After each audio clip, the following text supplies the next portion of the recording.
Alright guys, welcome back. So we got a new shaft in today, giggity, and program card also came in so we can play with the timing and the brake force. This shaft is pretty much the same thing, same design. It's got like a thin spur on it, but the metal looks like better quality metal, so hopefully this won't shred like this one did.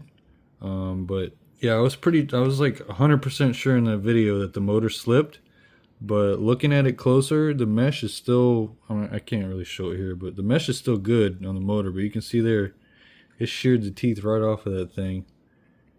And yeah, it's just cheap metal. I thought it was good steel, but no, apparently not.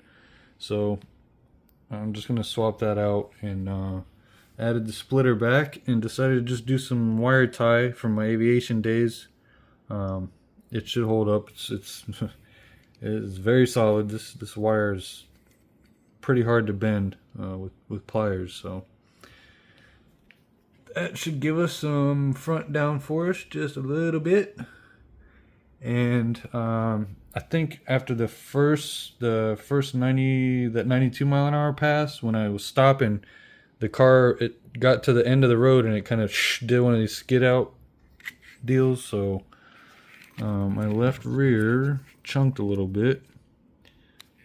So I don't know, I'd like to hear you guys' opinions on, would you run that attempting 100 mile an hour, or would you replace it? Me personally, like with the TTO2, when I had something like that happen, I would replace it immediately. I want brand new, not brand new, but no, no imperfections, no imbalances, as much as possible on my PB speed runs. So I do have an extra spare BSR. I'm not sure if that came unglued or if it was just unglued. These tires are pretty high quality, so I think it came unglued from me speed running it one day. But got that re-glued, and I'll put that on the left rear. Put the new shaft in. That's going to be pretty labor intensive. Anybody who's torn this car down knows, it's kind of a chore to replace the center shaft, because you got to get the both diff housings off and all that. But I also have CVDs for the rear, and silly me, I double ordered CVDs, so I have some spare axles, and I'm probably going to take I believe it was RC Speedrunners tips on running some heat shrink around the spring, so the spring doesn't, centrifugal force doesn't blow it out, because I haven't had any problems with that yet, but it's a possibility. And I'd like to mitigate any risk, because that guy Murphy, he likes to show up. But yeah, oh, I also chopped a little bit more of the wing off. I think it was, like kind of, my brain's, all over the place thinking of why the car is pulling and why it's doing what it was doing. So my thinking is front downforce, that'll help hold the front down, and without it, approaching those high speeds, it was pushing this, it was getting down here, which is obviously lifting the front and causing it to kind of shift around. Because I could see on that first 92 mile an hour pass, as it was going by, I could see the front end doing this. So yeah, fun stuff. Alright, so going along in my repair, about to put these rear CVDs in, and I'm like, well, which ones should I go with? So the ones they just delivered to me from Amazon, I'll link those in the description. It's from the Amarillo store, and it shows these on the picture, like labeled with those three with the beefier springs. But these obviously have less. I think these are like the regular WL ones, maybe. But yeah, smaller spring, and there's more of a sharp ridge on that where it tapers down there. So I don't know if that's more of a shear point or less of a shear point, but the Rollarlo ones seem to be engineered a little better.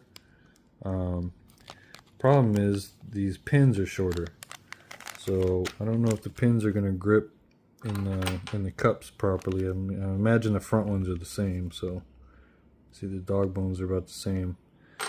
So we'll see how that turns out. Okay, so trying to go with the CVDs, I'm going to have to go back to the dog bones because I found a problem. Once you put these CVDs in and crank the wheels down, you can see here I put the hexes on for demonstration how much shorter the CVD is. So when you crank these wheels down, it pushes the hex into the bearing there, and well, it's not, I don't think it's the bearing, but into that plastic or whatever, but it's not allowing the wheel to turn at all. You try to tighten the wheels down and it locks the wheel up completely. So I'm assuming the C hubs on the front are shorter, so that allows you to crank these down without the same thing happening.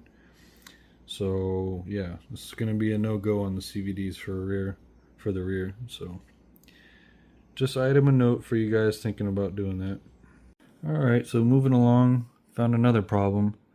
I went ahead and switched over the crown gears to the ones that come in the Arlo just so the gears match, but this shaft was too long, so it wouldn't fit. But went ahead and switched everything over, and we got smooth drivetrain now. And all greased up, I went ahead and got one of these little WD-40 pen and greasing the bearings up as I go along, so should help out a little bit. And also remove the front sway bar because that's pretty much useless with lock.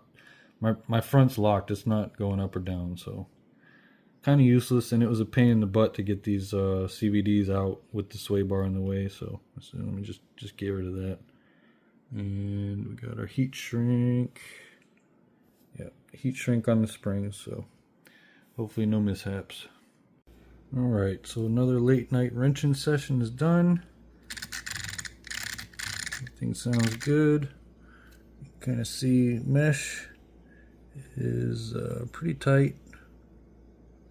Yeah, it's kind of hard to show on camera, but it makes some noise. I mean, there's a very small amount of play there, but got good alignment and doesn't feel too tight rolling around, so should be good. Just let this Loctite set and we'll make another pass. Thanks for watching, and we'll see y'all soon.